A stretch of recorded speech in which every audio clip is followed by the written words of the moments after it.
Let's learn it, do it, know it, teach it.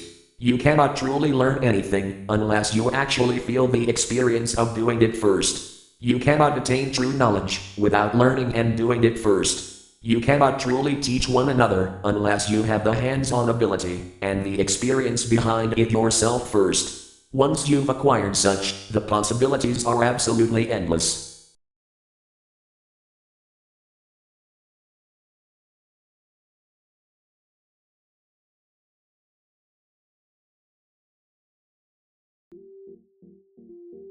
I solely dedicate this entire lesson to my nephew Mathew and his fiancée, Kathy, who believe in my self-taught computer science abilities, in spite of me having Asperger's syndrome. I also solely dedicate this entire lesson to my best friend and mentor, Brian, who encouraged me into STEM robotics and breadboard electronics. Brian had also got me back into computer programming after 25 years since Christmas Day, 2017.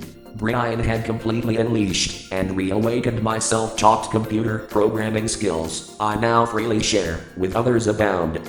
Because computer science is my middle name. Computer science is my game. Let's learn about variables in Python. Variables are like containers, you put stuff into them and take stuff out of them, as you would a real container. However, we call this container a variable that stores values and then retrieves values. You put stuff into the container or variable, in our case, and then take stuff out of the container or variable. This Python programming topic is strictly for the beginner, novice programmer.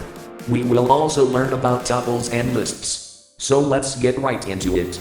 But first, let's learn what a simple print function is, so we can learn what a variable is, and how to use it in programming. Created by Joseph C. Richardson, github.com. Let's start with a simple print function so we can have a much better understanding of what a variable is. Please like and subscribe if you like this video, and my channel content about Python programming in general. I am almost a complete walking human computer science research laboratory machine on two legs.